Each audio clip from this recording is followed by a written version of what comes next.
Halo Permisa, berjumpa lagi dengan kami di One News Internasional TV One Newscom.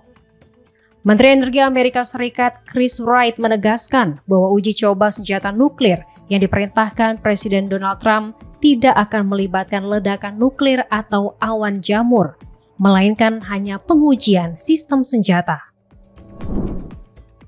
Informasi lainnya, Inggris kembali memperkuat dukungannya terhadap Ukraina dengan mengirim tambahan rudal jarak jauh Storm Shadow, langkah yang dinilai akan memperdalam keterlibatan London dalam konflik melawan Rusia. Selengkapnya, hanya di One News Internasional.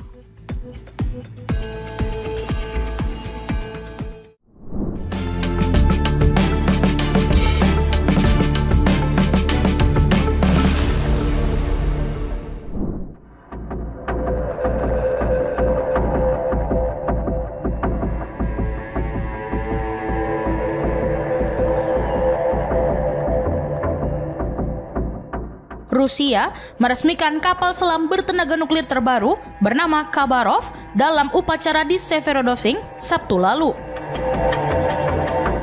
Kapal ini dirancang untuk membawa drone torpedo nuklir Poseidon yang disebut mampu menembus sistem pertahanan manapun. Kementerian Pertahanan Rusia menyebut peluncuran Khabarov sebagai pencapaian penting dalam modernisasi armada laut negara itu. Upacara di galangan kapal Shevmas dihadiri Menteri Pertahanan Andriy Belousov bersama sejumlah pejabat tinggi militer. Dalam sambutannya, Belousov menyatakan kapal selam tersebut dilengkapi sistem senjata bawah air dan teknologi robotik untuk memperkuat pertahanan maritim serta melindungi kepentingan nasional Rusia di berbagai samudra. Belousov menambahkan, Khabarov masih akan menjalani serangkaian uji coba laut sebelum resmi dioperasikan. Mantan Kepala Staf Angkatan Laut Rusia, Laksamana Viktor Kravchenko, menjelaskan bahwa kapal selam ini secara khusus dirancang untuk membawa drone Poseidon. Senjata nuklir bawah laut yang dinilai tak dapat dicegat oleh sistem pertahanan manapun, sebagaimana pernah disampaikan Presiden Vladimir Putin. Peluncuran Khabarov bertepatan dengan keberhasilan Rusia dalam menguji dua sistem persenjataan strategis lain, yakni drone Poseidon dan rudal jelajah nuklir Burevestnik yang memiliki jangkauan tak terbatas.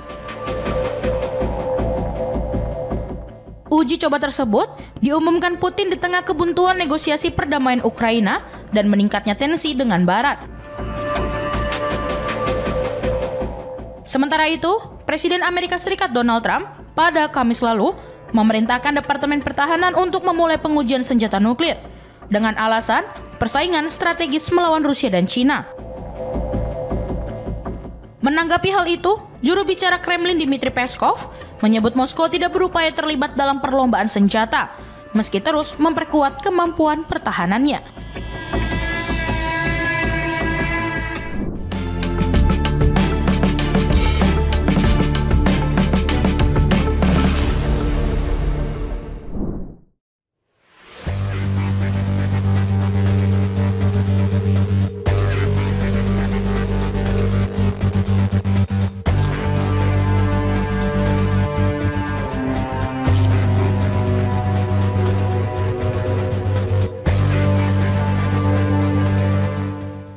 Start sliding around. And as maintenance goes, like me being the case man, I'm primarily out here working on it. Menteri Energi Amerika Serikat Chris Wright menegaskan bahwa uji coba senjata nuklir yang diperintahkan Presiden Donald Trump tidak akan melibatkan ledakan nuklir atau awan jamur, melainkan hanya pengujian sistem senjata.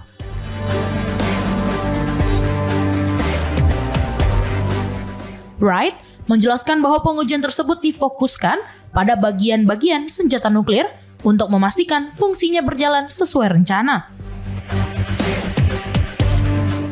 Pernyataan ini muncul beberapa hari setelah Trump mengumumkan kelanjutan uji coba senjata nuklir dengan alasan mengikuti praktik negara lain. Dalam wawancara dengan Fox News, Wright menyebut uji coba ini sebagai ledakan non-kritis dan menegaskan bahwa warga Amerika tidak akan melihat awan jamur seperti pada detonasi nuklir tradisional. Ia menambahkan bahwa lokasi uji coba di Nevada yang lebih luas daripada negara bagian Rhode Island tetap aman bagi masyarakat setempat. Sebelumnya, Trump menyatakan kepada media bahwa pengujian senjata nuklir telah dihentikan selama bertahun-tahun.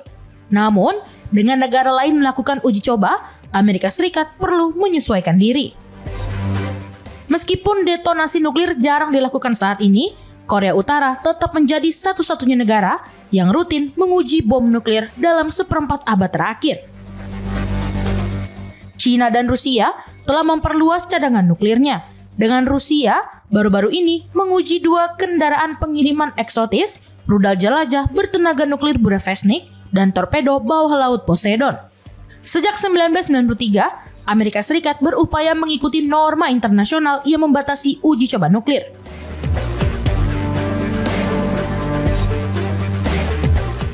Perjanjian larangan uji coba tahun 1996 menciptakan standar global untuk menghentikan detonasi bom nuklir meskipun tidak secara resmi berlaku. Saat ini, Washington fokus mengganti hulu ledak lama dengan versi yang diperbarui, dengan total biaya program yang diperkirakan mencapai 1,7 triliun US dollar selama 3 dekade. Wright menekankan bahwa uji coba yang sedang berlangsung adalah bagian dari pengembangan sistem canggih agar senjata nuklir pengganti Amerika Serikat memiliki performa yang lebih baik tanpa melibatkan ledakan nuklir.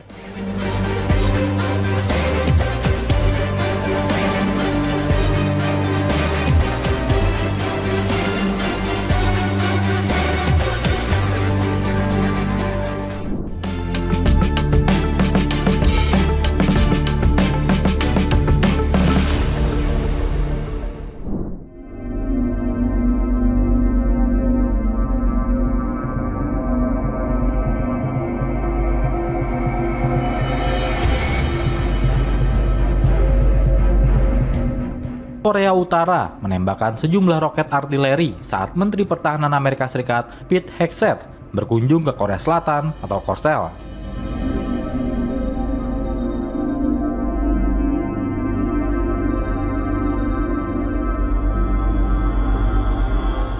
Rentetan roket artileri itu ditembakkan oleh Pyongyang ke Laut Kuning sekitar 1 jam sebelum Hegseth mengunjungi area perbatasan kedua negara.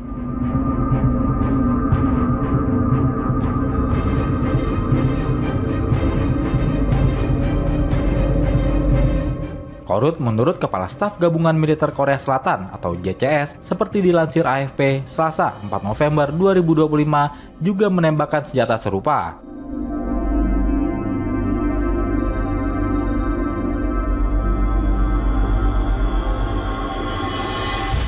Beberapa menit sebelum Presiden Korea Selatan Lee Jae-myung melakukan pembicaraan dengan Presiden Cina Xi Jinping pekan lalu.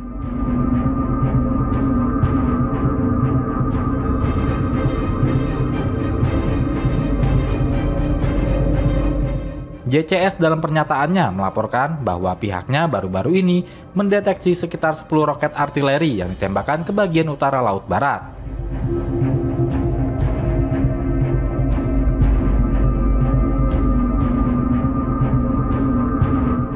Rentetan roket artileri itu, menurut JCS, ditembakkan sekitar pukul 15.00 waktu setempat pada Sabtu, 1 November 2025, dan sekitar pukul 16.00 waktu setempat pada Senin, 3 November.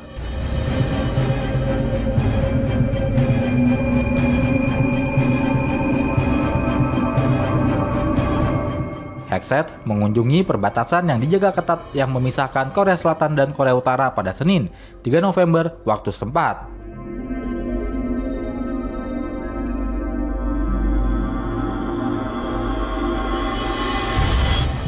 Kunjungan itu menjadikan Hegseth sebagai pemimpin Pentagon pertama dalam 8 tahun terakhir yang melakukannya.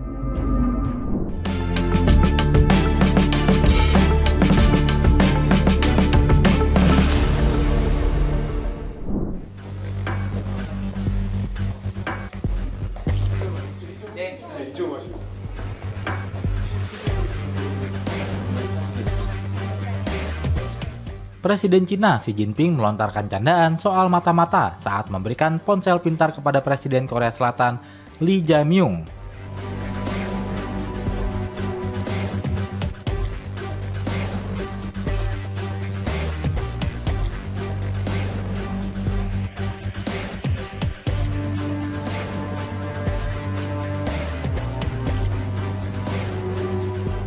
Xi meminta Lee untuk memeriksa apakah ada backdoor ketika menyerahkan hadiah ponsel pintar tersebut.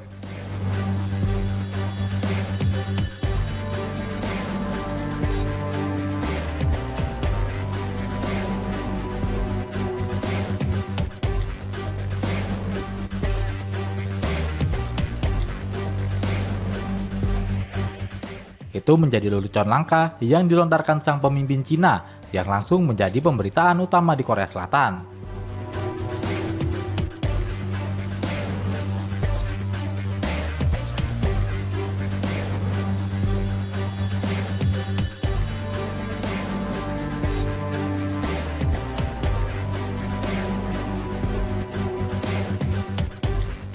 Momen itu terjadi pada Sabtu, 1 November 2025 waktu setempat di kota Gyeongju ketika Xi dan Lee saling memberikan hadiah di sela-sela KTT APEC.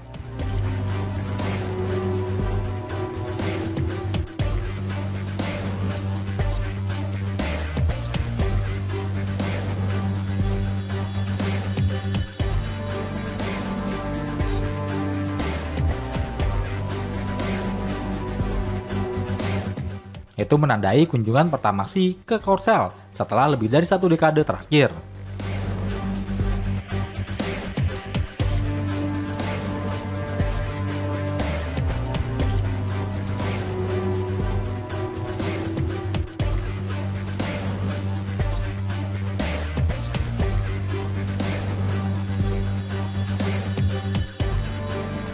Xi, seperti dilansir AFP, menghadiahkan 2 ponsel pintar atau smartphone Xiaomi yang dilengkapi layar buatan Korea kepada Lee.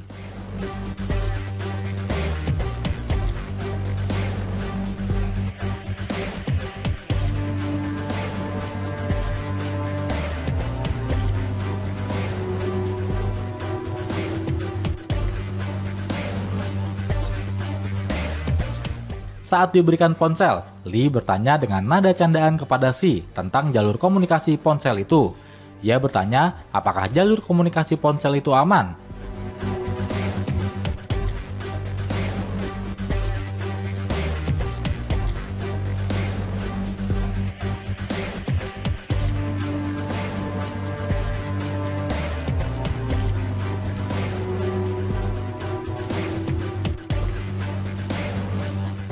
Lalu Xi menjawab bahwa Lee harus memeriksa sendiri apakah ada backdoor. Candaan singkat tersebut menjadi sorotan media secara besar-besaran selama akhir pekan.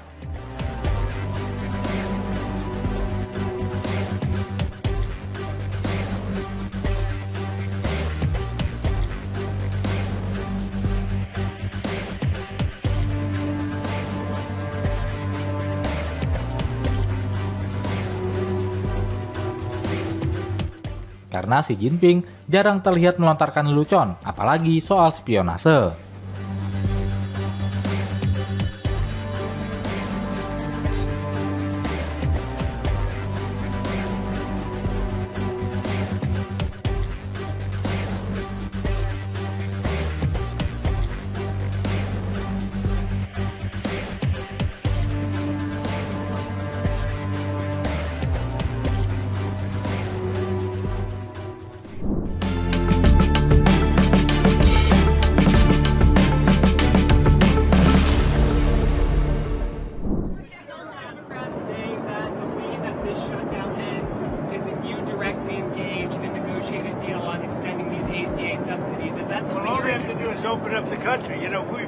Presiden Amerika Serikat Donald Trump menyampaikan kembali ancamannya soal operasi militer di Nigeria terkait pembunuhan umat Kristen di negara itu.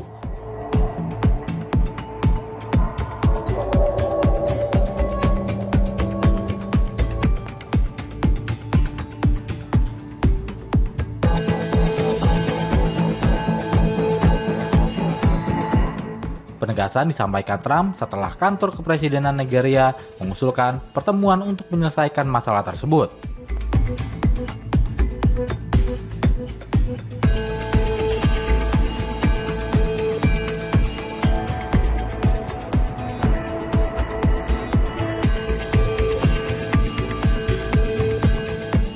Dalam pernyataan terbarunya, seperti dilansir AFP, Senin 3 November 2025, Trump mengisyaratkan Amerika Serikat mempertimbangkan segala bentuk operasi militer di Nigeria.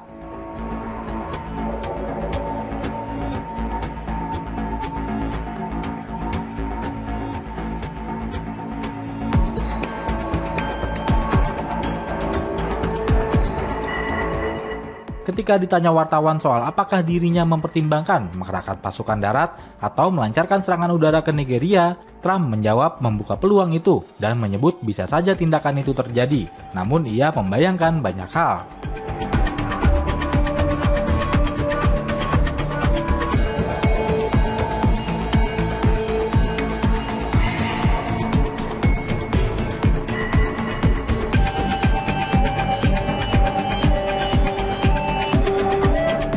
Sebelumnya dalam postingan yang menggembarkan di media sosial Truth Social pada Sabtu 1 November 2025 waktu setempat.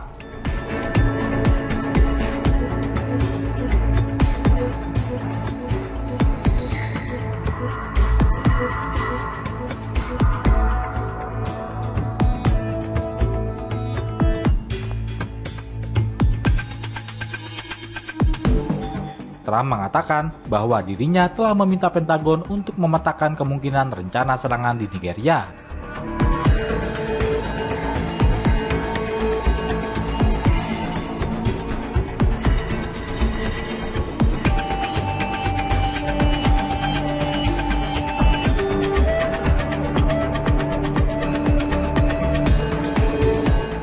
Hal itu disampaikan sehari setelah Trump memperingatkan bahwa umat Kristen menghadapi ancaman eksistensial di Nigeria.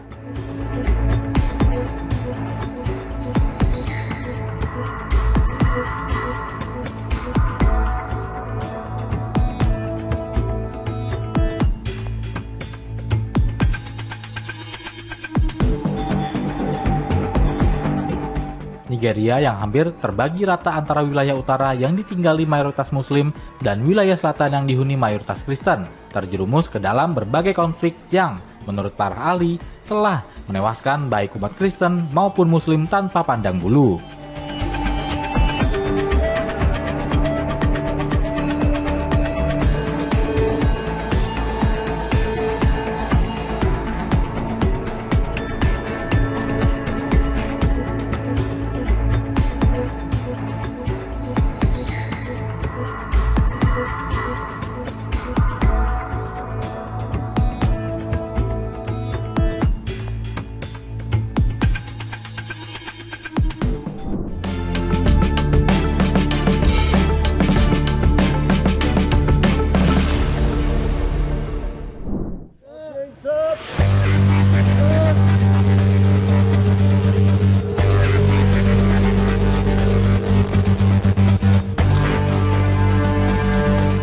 Inggris kembali memperkuat dukungannya terhadap Ukraina dengan mengirim tambahan rudal jarak jauh Storm Shadow.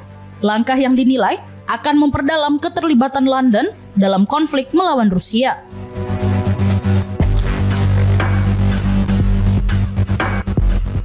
Menurut laporan Bloomberg, pada Selasa 4 November 2025, pemerintah Inggris telah memasok Ukraina dengan sejumlah rudal Storm Shadow tambahan untuk memperpanjang kemampuan serangan Kiev ke wilayah Rusia selama musim dingin.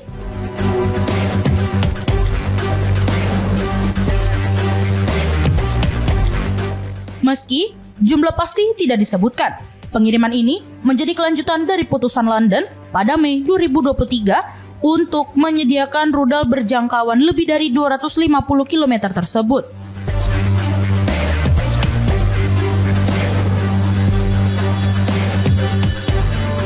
Dalam pertemuan bulan lalu bersama Presiden Ukraina Volodymyr Zelensky dan Sekretaris Jenderal NATO Mark Rutte, Perdana Menteri Inggris Keir Starmer menegaskan bahwa negaranya mempercepat pengiriman lebih dari 5.000 rudal ringan guna meningkatkan tekanan militer terhadap Moskow.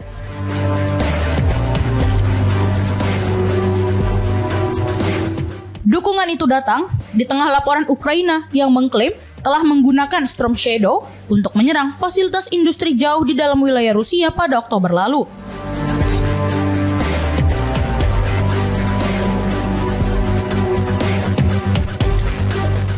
Sesuai dengan ancaman Zelensky pada akhir Agustus untuk melancarkan serangan mendalam baru.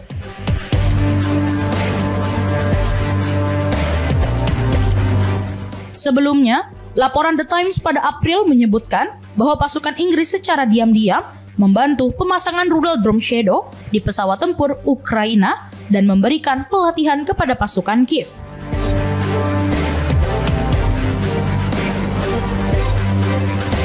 Menanggapi hal itu, Menteri Luar Negeri Rusia, Sergei Lavrov, menilai Ukraina tidak akan mampu bertahan tanpa dukungan Inggris dan menyebut keterlibatan London dalam konflik mencapai 100%.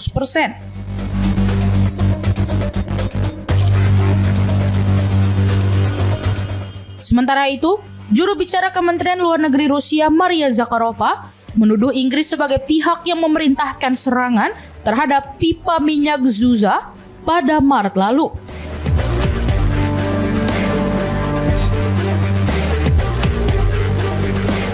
Serangkaian serangan jarak jauh Ukraina juga dilaporkan menargetkan wilayah Rusia.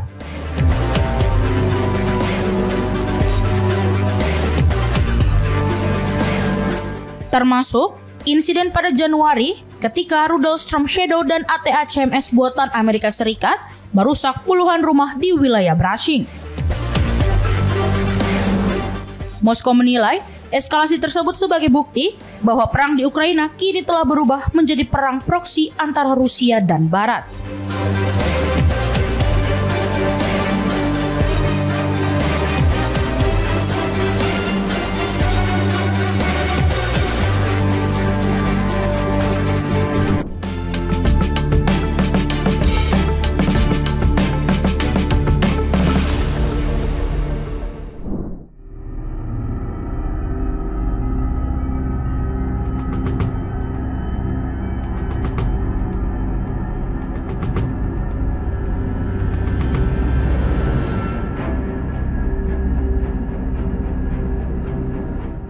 Amerika Serikat kembali meningkatkan tekanan terhadap Presiden Venezuela Nicolas Maduro dengan pengerahan kekuatan militer di Karibia, memicu ketegangan baru dengan Rusia yang menjadi sekutu dekat Caracas.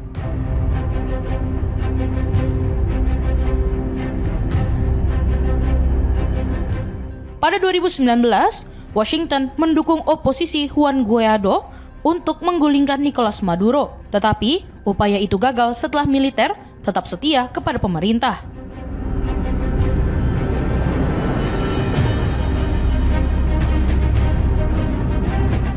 Rusia saat itu menentang langkah Amerika Serikat dan memberi bantuan diplomatik serta dukungan militer terbatas kepada Caracas.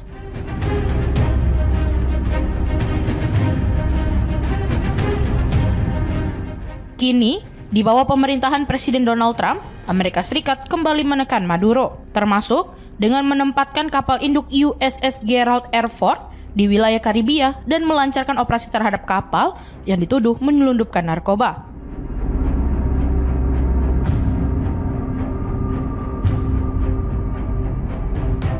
Washington juga menghidupkan kembali dakwaan narkotika tahun 2020 terhadap Maduro dan menaikkan hadiah bagi siapapun yang dapat membantu penangkapannya menjadi $50 juta Amerika Serikat.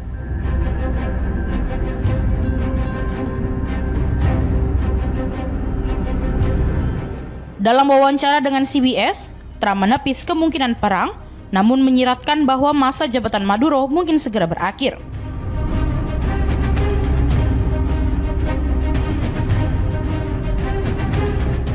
Di tengah tekanan itu, Maduro dilaporkan kembali meminta bantuan Rusia untuk memperkuat sistem pertahanan udara dan memulihkan pesawat tempur Sukhoi.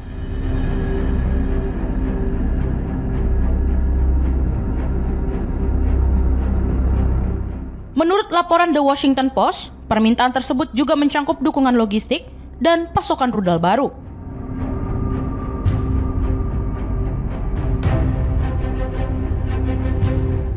Moskow belum mengonfirmasi kabar itu. Tetapi, pesawat kargo besar Rusia sempat mendarat di Caracas pada akhir Oktober.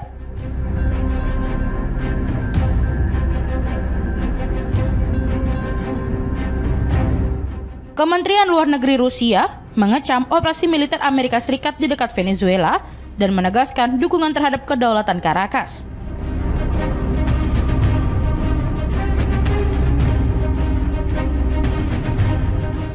Kedua negara juga baru meresmikan perjanjian kemitraan strategis yang disetujui pada Mei lalu, meski para analis menilai dampak militernya terbatas.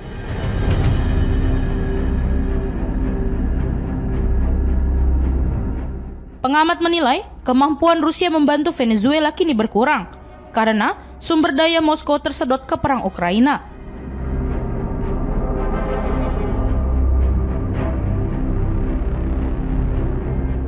Mereka menilai jarak geografis dan tekanan ekonomi membuat Rusia sulit memberi dukungan signifikan jika Amerika Serikat memutuskan menjatuhkan Maduro.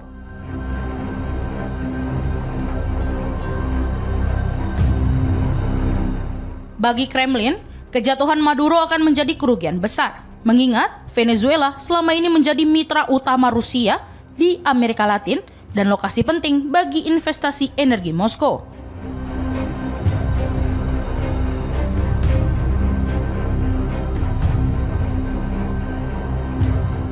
Namun, beberapa analis juga menilai peningkatan ketegangan di kawasan justru menguntungkan Rusia karena dapat mengalihkan fokus Washington dari konflik di Ukraina dan memperkuat narasi Moskow bahwa Barat bertindak sebagai kekuatan imperialis.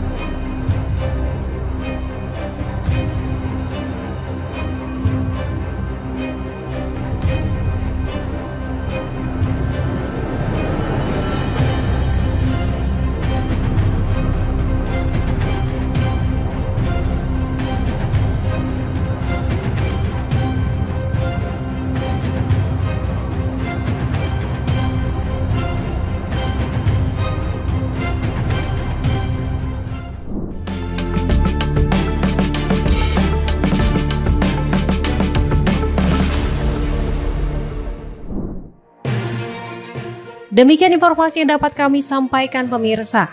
Terima kasih telah bergabung bersama kami. Sampai jumpa di One News Internasional berikutnya setiap pukul 8 malam hanya di kanal YouTube TV One News.com.